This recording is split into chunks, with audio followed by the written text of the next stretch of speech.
Hola, en abril celebramos o conmemoramos el Día Internacional del Libro y del Derecho de Autor. En medio del revuelo que causó el libro Canto de Dolor, no repitan la canción de Alex Broca. Para algunos, la lectura de este libro ha sido más un ejercicio del chisme que del hábito lector. Para otros ha sido la oportunidad de conocer la versión del villano de una historia mal contada. Lo cierto es que en el libro se relatan ficcionalmente hechos que pudieron quedar en la incógnita. Y bueno, en la Neuma no queríamos desaprovechar la oportunidad para poder hablar sobre otro libro que buscó resolver otra incógnita: la ruptura de una amistad genial entre un tal Mario Vargas Llosa y un tal Gabriel García Márquez. Ha habido pocos hits, o lo que llaman bestseller, ¿no? En ventas de autores peruanos en el país. Uno de los últimos que recuerdo debe haber sido La fiesta del chivo, en el caso de Mario Vargas Llosa, allá por el 2010, 2011, si no me equivoco. Creo que se vendieron 20.000 ejemplares en esa época acá en el Perú. En el caso de Jaime vamos vendiendo en menos de, que serán 6 meses más o menos de que salió la novela, hemos vendido más de 22.000 copias. Y me atrevería a decir que ha sido una de las ventas más altas en los últimos años, en la última década de autor peruano, ¿no? Diría yo que es un bestseller, ¿no? Peruano en todo caso, para ajustar las cifras a nivel internacional, porque un bestseller pues en otros países lo consideran a partir de 50.000 ejemplares, ¿no? La realidad peruana me llevaría a decir que sí, que Los Genios ha sido un bestseller, que se sigue manteniendo en ventas, que ha vendido muy bien en la feria y sigue vendiendo, ¿no? En el 2023 Jaime Bailey publicó la novela Los Genios y fue el libro más vendido de la Feria Internacional de ese año. En el 2024, la obra ganó el Tachito de Luz Dorado en la categoría Mejor Novela. Y en el siguiente informe conoceremos un poco más sobre la novela, pero ahora desde la mirada del editor, del bravo de bravos en Revuelta Editores, el señor David Bayardo. Mi esposa me dice que mis respuestas pueden incomodar a muchas personas, que siempre trato de ser muy diplomático, pero si tú apuntas con una pregunta directa, yo te la voy a responder, ¿no? Claramente, así caiga mal. Esta entrevista se realizó el 7 de octubre del 2023 y entre otras cosas conversamos sobre el derecho de autor, piratería y la posibilidad de llevar a Los Genios a un lenguaje en que las personas con discapacidad visual puedan leer. Pero primero, preguntas protocolares. ¿Cómo es que llega esta historia a la editorial? ¿Por qué con Revuelta y no con otra editorial? Esto ya lo ha comentado el propio autor en sus presentaciones, pero dejemos que lo cuente el editor y de paso conocemos un poco más sobre su mirada del sector. Lo que pasa es que esta novela toca callos, ¿no? Entiendo que era un poco riesgoso, un poco incómodo, si quieres, publicarlo en estas editoriales y los editores decidieron no hacerlo, ¿no? Y Jaime también decidió retirarse de esas casas editoriales y estuvo en la búsqueda de una editorial independiente. En el Perú tú saltas de la editorial enorme que podría ser Random Planeta a editoriales muy pequeñas, de alcance local, ¿no? Hay una gran diferencia. Hay una gran diferencia. Yo creo que Jaime estuvo a la búsqueda no de Revuelta necesariamente, sino de una editorial que pudiese darle lo que él esperaba: una distribución eficiente, una adecuada edición, ¿verdad? Y finalmente que cumplan, ¿no? Nosotros teníamos una pequeña ventaja, una gran ventaja, como quieran verlo, que Revuelta Editores tiene un brazo de distribución, que es Heraldos Negros, es una distribuidora que yo manejo. Entonces, por ella me permito llegar a todas las librerías de Lima. Cuando tú dices distribución a nivel Perú, casi se restringe a Lima, ¿no? Y yo llego a provincias a través de las librerías formales, que son muy pocas, ¿no? Y que básicamente están concentradas en la costa. Entonces yo creo que eso hizo que se incline por Revuelta finalmente y nosotros terminemos publicando ese libro incómodo para las grandes editoriales, ¿no? Y antes de pasar a los temas de nuestro interés, quisiera profundizar un poco sobre este concepto de editoriales independientes. ¿Qué es ser una editorial independiente? ¿Es que tú editas con tu plata? ¿Es que estás al margen del sistema y editas a aquellos que no tienen la posibilidad de editar en las grandes editoriales? Eso es bien relativo, ¿no? Porque yo he editado a autores noveles, o sea, gente que no tenía ningún tipo de libro. Editamos a un autor que se llama Alberto Hidalgo, un poeta arequipeño, al que nadie leía. Luego pasaron a los sellos editoriales y es un poco lo que ellos estaban esperando, ¿no? Una especie de trampolín para aspirar a estas grandes, y está bien, y lo comprendo, ¿no? Siento que en el Perú las editoriales independientes tienen como característica la informalidad. No existen contratos, no hay trabajadores en sus planillas, no pagan derechos sociales o beneficios sociales, no cumplen con toda la formalidad de una empresa normal. Y creen que vivir del favorcito es una forma de, casi como una característica de una editorial independiente. Por favorcito, hazme esta impresión porque yo soy independiente. Por favorcito, dibújame, pero no decores mucho porque yo soy una editorial independiente. Por favorcito, dame tus libros, tus derechos y vamos a ver cómo te pago tus derechos, ¿no? Entiendo que el negocio de libros, como cualquier otro negocio, ¿no?, es un negocio que tiene que tener normas, reglas y siempre es un riesgo. Yo tengo que cumplir con todos, ¿no? Con el que me dio el papel para la imprenta, con el autor que confió en mí y no en otra editorial, de pagarle las regalías que yo le había ofrecido, ¿no? Y cumplir finalmente con el contrato. Yo soy editorial independiente a la que le he ido bien y eso me separa de ser un editorial independiente. Yo he editado a Bailey este año y eso me anula a mí como editorial independiente.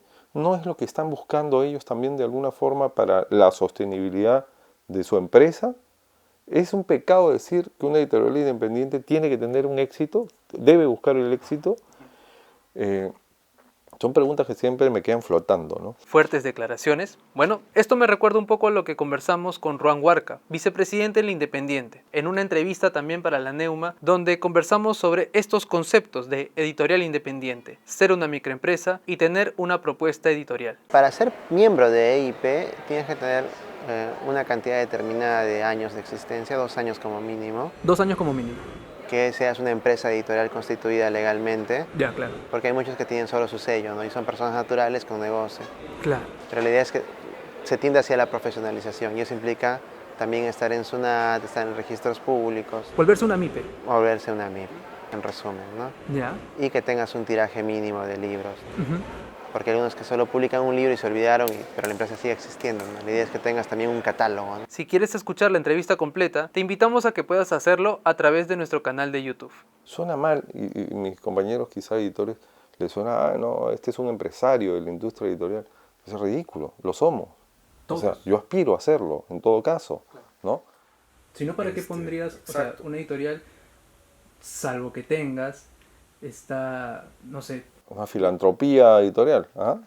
que existe? O sea, que existe. sí, por supuesto. Exacto. Claro que sí, y bien por ellos. Yo no lo tengo. Deseo siempre que les vaya bien. Si esta industria crece, crecemos todos. A mí me parece vergonzoso pelearnos entre editoriales pequeñitas porque el único que se beneficia son otros. Y si nos seguimos canibalizando entre nosotros y no nos articulamos como editores independientes o pequeños empresarios, llamémoslo así, yo prefiero verme así, de esa forma, como un pequeño empresario, nos van a aplastar.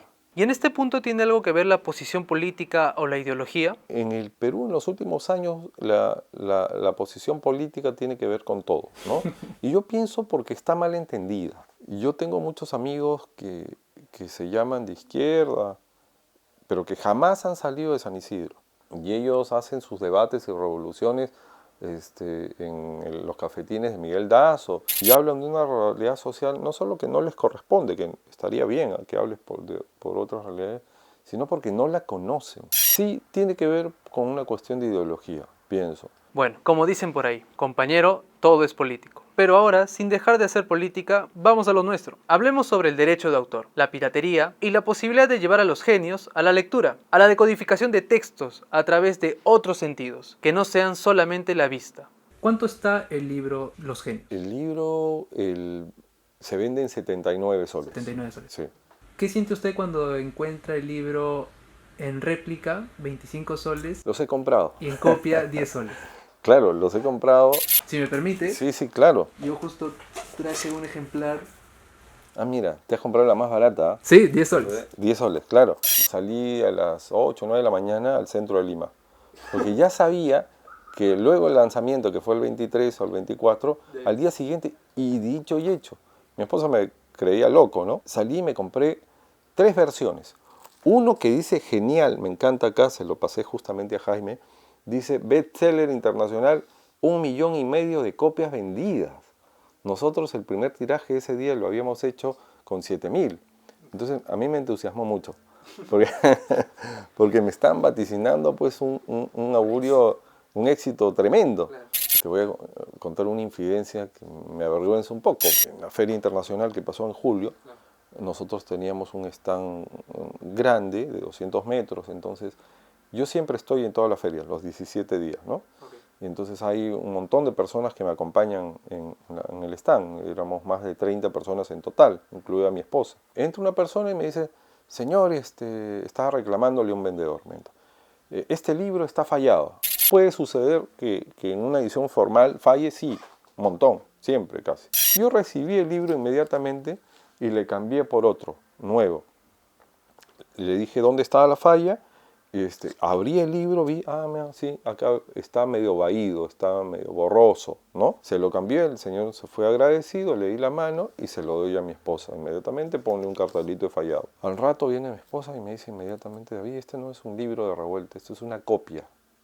Yo le digo, no, estás loca, o sea, ahorita no voy a entrar en discusión, o sea, estábamos en un rush, tenía 300 personas en el stand y yo estaba preocupado por otros motivos, por vender, por atender, porque no me roben, porque existe mucho el robo. Pero ella insistía y me puse a revisar. El libro estaba mejor editado que el mío. O sea, era perfecto, tenía las hojas, tenía los créditos, habían respetado la solapa. Los libros piratas normalmente no suelen venir con solapas.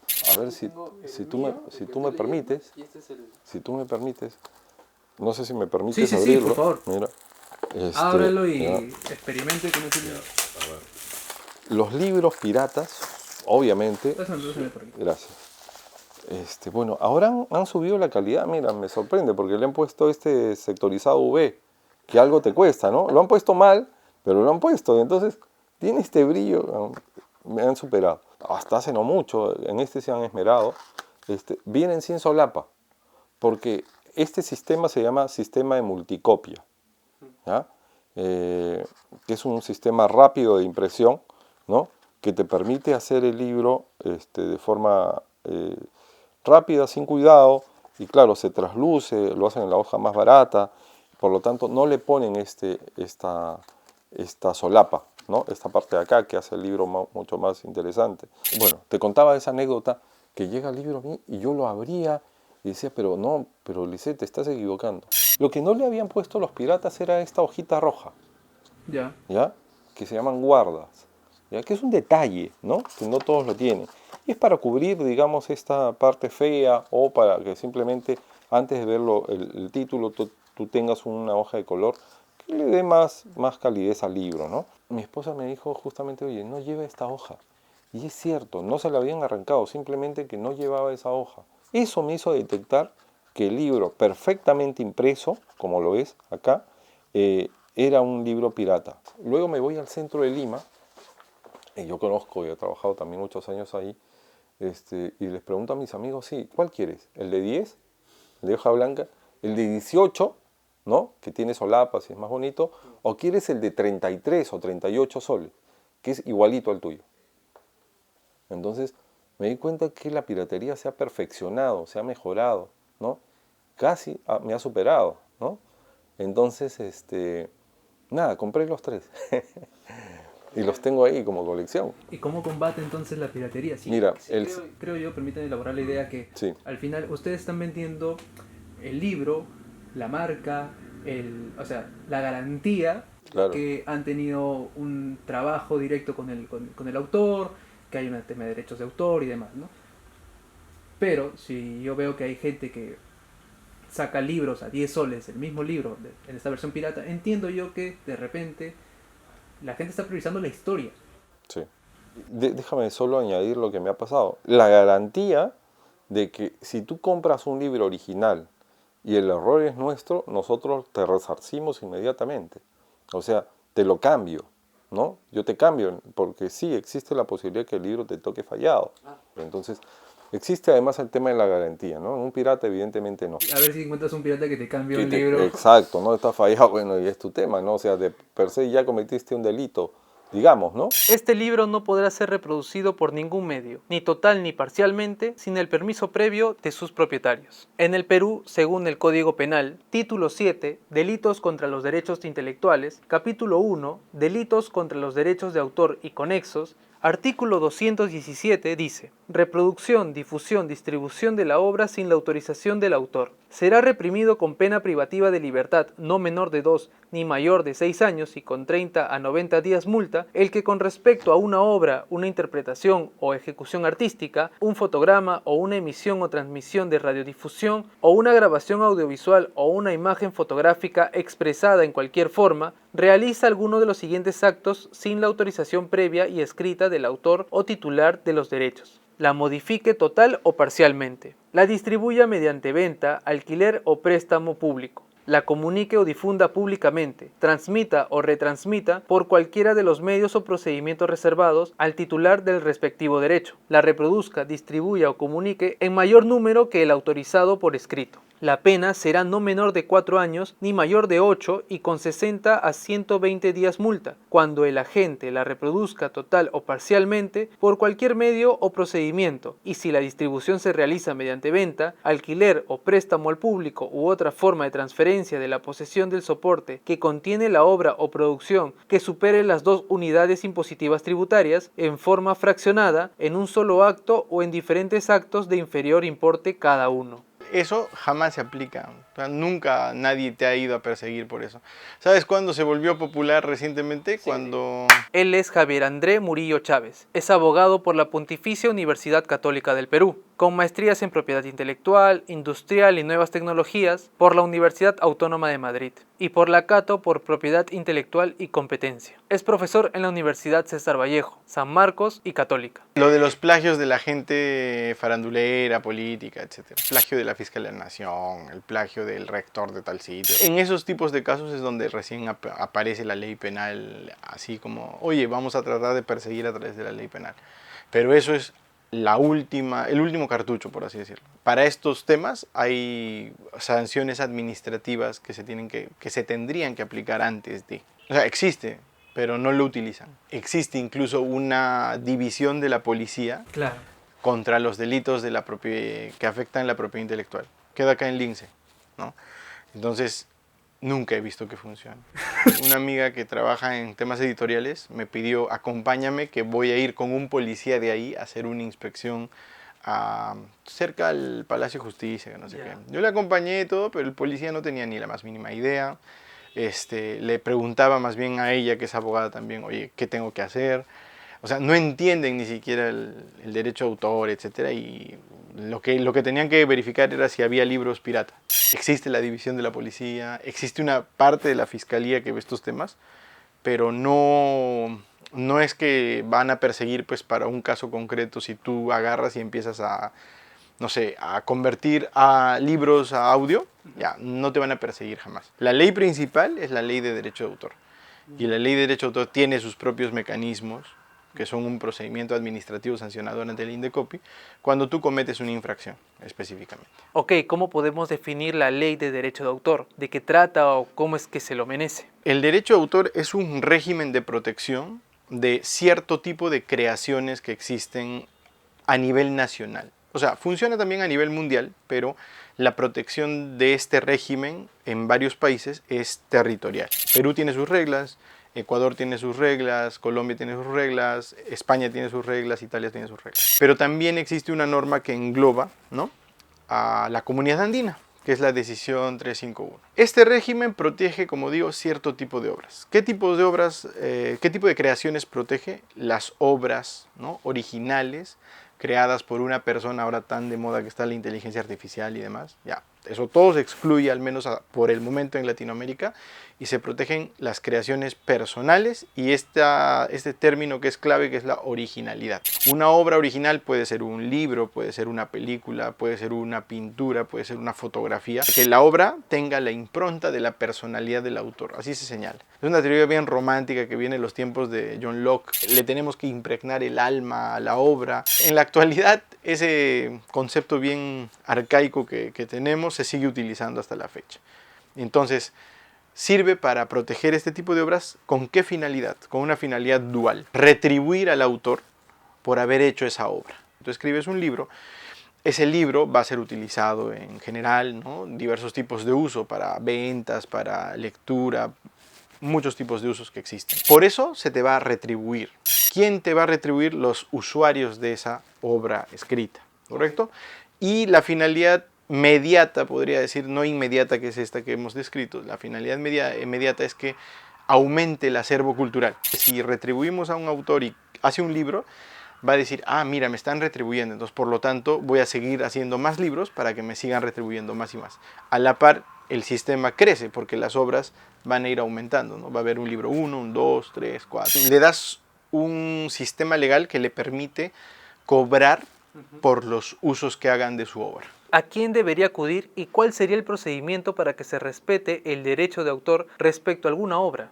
En primer lugar, lo que siempre sugerimos los abogados es trata de arreglarlo entre las partes. Al igual cuando te chocan tu carro y no quieres ir a la comisaría para tener que pasar todo el aparato estatal, trata de arreglar amablemente. Entonces sugerimos envía una carta notarial explicándole lo que ha hecho a la persona que está infringiendo y a ver si dice, oye, sí, discúlpame, arreglemos, yo te pago por el uso de tu obra, que es la medida más efectiva en realidad. En vez de tener que pasar por un procedimiento administrativo engorrosísimo de más de un año de tiempo, donde jalas al Estado, específicamente en este caso respondiendo también la pregunta al Indecopi, para que efectúe la sanción y ordene el pago de lo que debieron pagarte, puedes solucionarlo rápidamente a través de un acuerdo. Solamente si eso falla, vas al Indecopi, específicamente a la Comisión de Derechos de Autor. El área de infracciones se encarga de canalizar tu denuncia. Oye, están utilizando mis libros sin mi permiso, están sacándole copia, están vendiéndolos con otra tapa, etc., ¿no? El Indecopi se activa y dicen, un segundito, vamos a notificarle a esa persona que está haciendo este tipo de usos y lo vamos a llevar a través de un procedimiento, no es un juicio, sino es un procedimiento en el cual la finalidad última es sancionar, multar o amonestar por este uso infractor de los derechos de autor. Adicionalmente, se puede solicitar que, si es que se declara finalmente que tiene la razón el titular de los derechos de autor, se le ordene el pago de lo que se llama remuneraciones devengadas, aquello que no ganaste en base a los usos infractores que hicieron. El Indecopi ordena que se te paguen las regalías que debieron pagarte por el uso de tus obras. Esto lo pueden encontrar con más detalle en el Decreto Legislativo 822, Ley sobre el Derecho de Autor, y en el capítulo 6 de título de las sanciones. Pero yo no penalizo el tema, ¿sabes? O sea, el Perú es un país tan complejo, ¿no? En el que existe tanta informalidad, ¿no? Tanta informalidad, que sería muy difícil que yo diga, no, los piratas no deben existir. O sea, ojalá no existiesen. Pero también ojalá no existiésemos, yo soy conductor, los conductores que ante un error y una falta coimean a los policías. Hay varias personas incluso que narran cómo le han llevado a la firma de autógrafos libros que no son originales, ¿no? Piratas. Entonces la decisión del autor es como que le hago el problema y le digo todo el sermón de los derechos de autor, o lo firmo y hago que sea feliz. Tienes que tomar muy en cuenta también lo que ahora pues en el siglo XXI es la reputación o el daño reputacional que te hace. Otro aspecto importante es, ¿realmente se utilizan las leyes para accionar por infracciones? Muy poco. Que el Código Penal, te estaba comentando que no se utiliza mucho, ya, y tampoco es que haya muchos casos de infracciones por derechos de autor, ¿no? Y esto que ha generado que en el Perú exista pues una cultura de consumir pirata o bamba que está generalizada, ¿no? ¿Por qué? Porque parece que tuvieran un blindaje en contra de la ley. Entonces, ¿es una lucha perdida o cómo es que se le puede hacer frente a la piratería? Siempre se intentó, primero, vetar en el Congreso a través de leyes las nuevas tecnologías. Luego entramos a este periodo de batalla judicial, administrativa contra la piratería. Perseguían a cada persona o cada sujeto que empezaba a hacer piratería. Pero a la fecha vemos pues algo que empieza con el pacto en las películas, por ejemplo, que hicieron los comerciantes de polvos azules, de polvos rosados, del Hueco, con los productores de películas. Dijeron, no vendas películas peruanas pirata. yo te voy a dar las películas originales, las vas a vender a bajo costo, pero no me piratees mis películas peruanas. Y a la fecha... ¿Se fue transar con la piratería? Claro, eso es lo que hicieron. Eso es lo que hicieron. Dijeron, ¿sabes qué? La pelea no funciona. No funcionó el castigo. Vamos a tratar de compatibilizarlo. En Zootopia se da un hecho bastante súper interesante. Disney, la más importante compañía de películas a nivel mundial, por así decirlo, mostró un vendedor de piratería en una película para niños. Lo que necesiten aquí lo tengo. Sus películas favoritas. Tengo películas que aún no se estrenan. 15% de descuento. 20. Hagan su oferta. ¡Anímense! Vaya, vaya. ¿Quién está aquí? El duque de la piratería. ¿Tú qué, Wild? ¿No tienes popsipatrañas que preparar? ¡Ey! Pero si es la oficial, todo lo hace mal. Sabes que no eran cebollas con lo que huías. ¿Qué ibas a hacer con los aulladores, Roenzales? Soy Rodríguez. Duke Rodríguez. Y no saldrá nada de esta boca. Y nada de lo que hagas me obligará. O sea, Como que se burló un poco del sistema. Exacto, empezó a decir, oye, ¿sabes qué? Esto existe, ¿no? Cosa que, claro, antes era impensable porque no, esos son demonios que tenemos que combatir. No, ahora lo parodizaron. Y eso dio pie ¿a qué? A que ahora el modelo actual es todo se ve por streaming. Poca gente utiliza un aparato DVD. Exactamente, y eso es combatir la piratería de otra manera. O sea, hemos pasado del contexto bélico, o sea, de pelearnos, a transemos. O combatamos en el mismo mercado. Es que no es transar con la piratería para que la piratería continúe, es convertir lo que era pirata en lo oficial. Ahí está, el término correcto sería formalizar el sistema. Nunca vamos a transar con la piratería porque en realidad los piratas van a seguir habiendo. No hay apoyo del público porque el público va y consume. ¿Tendrá la piratería algo que ver con valores? Más que un tema de valores es reconocer el trabajo de otra persona, pues. O sea, detrás de un libro hay una persona que se ha matado haciendo el libro. Si tú compras pirata, no le estás retribuyendo. Estamos claros en que cuesta mucho más. Y es más, estamos claros incluso en que hay cosas que no se venden en el Perú. Son mucho más caras, son cosas que se venden en el extranjero y te cuesta mucho más traerlas, ¿no? Pero finalmente no estás retribuyendo. ¿Y cuáles son las razones por las cuales existe la venta de libros pirata? Creo que todos en algún momento hemos estado frente a la oferta de un libro pirata y frente a la oportunidad de comprar un ejemplar pirata también. Y quizás la hemos aprovechado, sea por necesidad u otras razones. En algunos casos, estos ejemplares piratas son la respuesta a una alta demanda insatisfecha por el sistema formal. En todo caso, utilicemos como referencia los datos que nos brinda la Encuesta Nacional de Lectura del 2022 y el análisis del comportamiento lector entre las personas de 0 a 64 años. Del total de encuestados entre los 18 y 64 años, solo el 50% adquirieron un libro en los últimos 12 meses. De ese 50%, 60% los compró, 27% los descargó gratuitamente desde internet y el 23% lo adquiere como regalo. Digamos que para un porcentaje considerable, la descarga gratuita y la adquisición sin hacer un gasto de dinero fue la forma. ¿Será que algunos consideran que el arte literario debe ser un bien gratuito? ¿Será que antes de comprar un original prefiero descargar el texto filtrado desde internet? ¿Será que prefiero que me regalen el libro porque no me alcanza para comprarlo? En todo caso, si el precio es el problema... ¿Qué hacen ustedes los editores por llegar a precios más asequibles? Nosotros tuvimos un éxito con una colección que llamamos Bicentenario, que eran los libros clásicos de autores peruanos, llámese Vallejo, ¿no? Valdelomar, Clemente Palma, sacamos González Prada y se vendió un montón, sacamos 7 ensayos y se vendió un montón. Estos libros cuestan 49, 39, 59, son libros asequibles para los autores, ya a los que hicieron los prólogos, ¿no? A nadie le pido un favorcito, un prólogo, un pago. Entonces, estamos pasándolo a formatos pequeños, en una calidad de papel bastante buena, pero en libros que no superen los 20 soles como PVP. Si este libro yo lo paso, se lo doy a las cadenas librerías, las cadenas librerías me van a pagar el 50%. Yo me voy a quedar con 10. Te hago el ejemplo a partir de esto. De esos 10 a mí me ha costado hacer ese libro 8 o 7, y entonces el margen de ganancia es muy pequeño. Pensaba en por qué no hacer,